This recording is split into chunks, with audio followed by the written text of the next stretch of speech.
പോലീസുകാരോട് പോയി പറഞ്ഞു ഞാൻ കീഴടങ്ങേണ്ട ആവശ്യമുണ്ടോ? സൂയിസൈഡ് ചെയ്യാൻ പോകുന്ന ഒരാളാണെങ്കിൽ പിന്നെ പോലീസ് സ്റ്റേഷനിൽ പോയിട്ട് പറയേണ്ട ആവശ്യമില്ലല്ലോ. അല്ലെങ്കിൽ അവരോട് പോയി പറയേണ്ട കാര്യമുണ്ടോ ഞാൻ സൂയിസൈഡ് ചെയ്യാൻ വേണ്ടി ടെലിവിഷൻ കഴിച്ചിട്ടുണ്ട്, അല്ലെങ്കിൽ അവൻ വീട്ടിൽ തന്നെ സൂയിസൈഡ് ചെയ്യുക അല്ലെങ്കിൽ കെട്ടി തൂങ്ങിച്ചാകുക. അതായത് 6 മണിക്കൂറിന്റെ ഉള്ളിലാണ് ഈ 5 കൊലപാതകങ്ങൾ ഈ ഒരു പ്രതി നടത്തിയിട്ടുള്ളത്. അതും 23 വയസ്സ് മാത്രം പ്രായമുള്ള ഒരു വ്യക്തിയാണ്.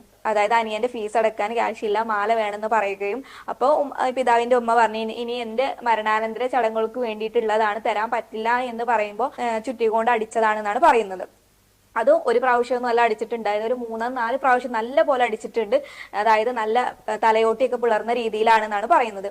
ഉമ്മ ഇളയ മകനെ ചോദിക്കുന്നുണ്ട് എന്ന് പറയുന്നുണ്ട്. അതുപോലെ തന്നെ കട്ടിൽമന്ന് വീണിട്ട് പരിക്ക് പറ്റിയതാണെന്നാണ് ഉമ്മ പറയുന്നത്. അതാണ് ഉമ്മയുടെ സ്നേഹം കണ്ടില്ലേ, എത്ര സേഫ് ആക്കാനാണ് മകനെ ശ്രമിക്കുന്നത്.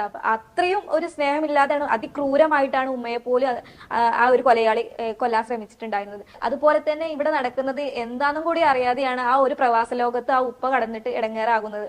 അതായത് ഇവിടെ ഉമ്മ വെന്റിലേറ്ററിൽ, ഇളയ മകൻ മരിച്ചു, സഹോദരൻ മരിച്ചു, പിതാവിന്റെ ഉമ്മ മരിച്ചു. ഇത്തരത്തിലുള്ള ഈ ഒരു നരഹത്യ ചെയ്ത ഇവന് പെട്ടെന്ന് അവന്റെ മൊഴി എടുത്തിട്ട് ചെയ്യാൻ പറ്റുന്ന എന്താന്ന് വെച്ചാൽ പെട്ടെന്ന് തന്നെ അവനെ തൂക്കിലേറ്റുക അല്ലെങ്കിൽ അവനെ വെടിവെച്ച് കൊല്ലുക.